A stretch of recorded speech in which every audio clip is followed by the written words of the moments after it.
Hi there, and welcome to Design Tab. My name is Montague Monroe, and in this tutorial we're going to be going through and taking a look at creating mockups and wireframes for websites inside Photoshop. Now, this technique of creating your initial layout in Photoshop is used by a fair few developers and designers to help them get a foundation down for the design that they want to create.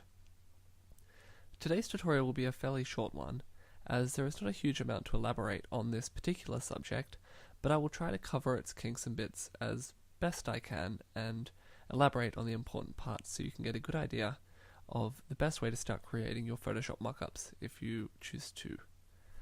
Alright, so without further ado, let's open up Photoshop and get started. So the first thing a lot of people have problems with, and what a lot of people ask me, is when creating a mockup, what should the size of my document be? Nowadays, because we have responsive web design, it doesn't really matter what size per se your document for doing your mockup should be. So I like to put it as just my normal screen resolution so I can sort of get an accurate depiction of what the website will look like on my screen. So let's create ourselves a new document, and I go 1280 by 720, press OK. And here's our first document to start with. So here we can start putting together a couple of things that will help us later on when coding up our website. Now, a lot of people make the problem, or make the mistake, of putting too much detail into their Photoshop mockup. People will essentially create a spitting image copy of what they want their website to be, right down to the font choices in Photoshop. And then they have spent a lot of time in Photoshop creating this piece, and they have to go through and go into code and recreate the entire thing. It does have its perks, but I personally believe that you need to choose a point, find a sweet spot between designing in Photoshop and making good time, not wasting time. So I'm going to go through my personal choices steps and what I do in Photoshop. And hopefully you can take something away from this. If you choose to follow it exactly, good on you. If it doesn't work for you, there are plenty of other options. Okay, so what I like to do first is just choose a background color for my design. So let's say I just want this blue. That blue seems fine. I'll click that in and we have our background color. Now, the next step is creating a very general layout. I like to just simply use squares for this. And this is where I can just flesh out my header, my footer, and where I generally want my content areas to be. So for this one, I'd say I'd like to have, and I'll put them in slightly lighter so it's easier to see. Okay, I say I'd like to have a button here, and we'll set our fill and our stroke to none.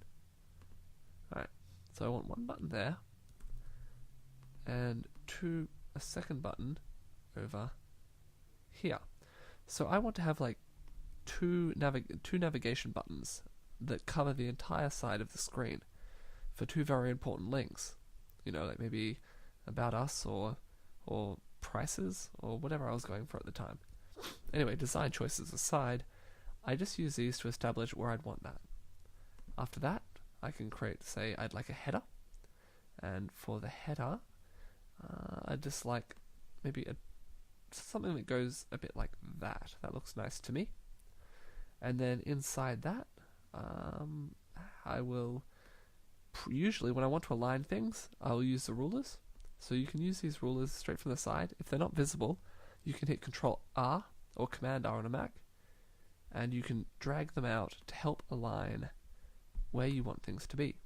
So I'd say I'd like to have a little bit of spacing in between my content and my header, and maybe I'd like it to be 2/3 content, 1/3 sidebar, something like that maybe.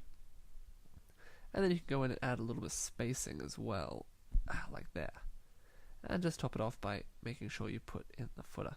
So with these rulers, you've basically marked out where your content will go and leave you ample spacing in between so that your design, can breathe a little bit. So with that done, I can just draw some squares over here and here, and we have our areas. So we have two tabs here, here and here on the left and right. We have our header, we have our content, and our sidebar, and we don't have a footer in this one, but it wouldn't be a hard deal to put it in. I just select these and bring them up a little bit, like there for instance, and then I can just pop a footer down below here. Now this doesn't particularly look amazing, you know, it doesn't look like how I would, for example, want my finished copy to look, but just in spending this tiny little bit of time not going into detail and just creating the bare basics, a blueprint, for example, of how I'd want my website to look, I've established the important foundations of the website.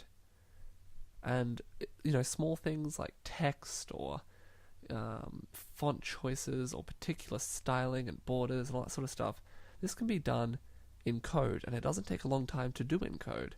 And because you're not doing them inside your actual Photoshop document, you're saving yourself time redoing the same thing. In my personal opinion, I believe almost as little as possible should be duplicated. Try to make as much as you can of the time you have. Alright, so this is our main design here. Occasionally I'd like to do some simple layouts, so I will choose a darker color here, something like that, and I use this area to block off things I want. Like, for example, I say, I'd like a logo. I'd like my logo to about here. And that looks fine for me. Choose the fill. So there's my logo space. I'd like navigation that probably spans the rest of this here. That's that done. As for my content, I'd probably want my content to be something along the lines of this. We'd have a title, and then maybe some content and some links underneath. If this was, for example, a blog or something, and then I can just you know, keep in mind, like, for example, with this one I'd have like it repeating, so this would be header, content, footer of my post in a blog, and then it could continue down. But that's all I need to worry about here. As for the sidebar, maybe I would like to have some social icons, so I'd put in my 3 social icons here, or however many I was using. And then maybe I'd want maybe a secondary navigation, followed by maybe some advertisements or links or whatever is going on underneath. And then on the bottom, I usually have something like, I'd have my small copyright text.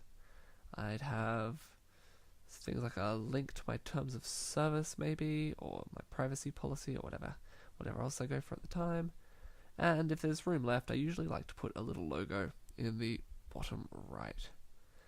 And this is pretty much it. Once I get to a stage of this, I know that I have my foundations down. I can safely go back through, open up my text editor, and put in the finer details as I please and mess with things.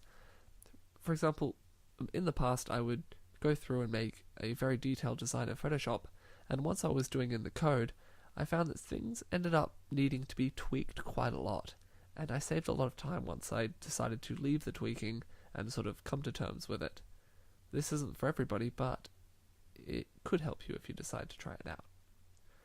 Alright guys, like I said, this is going to be a relatively quick tutorial, so this is pretty much all I have to go through today. But this is how I like to do my personal mock-up designs, just so that I can see where everything is, and I can always reference it through my code just by hitting Alt-Tab and going to my Photoshop. If you guys would like to learn more about web design, or if you guys would like to see other tutorials similar to this, for example, maybe some different techniques, just shoot me an email or come along down to designtab.me and just pop in and say hi, and we can see what we can do. Alright guys, have a nice day.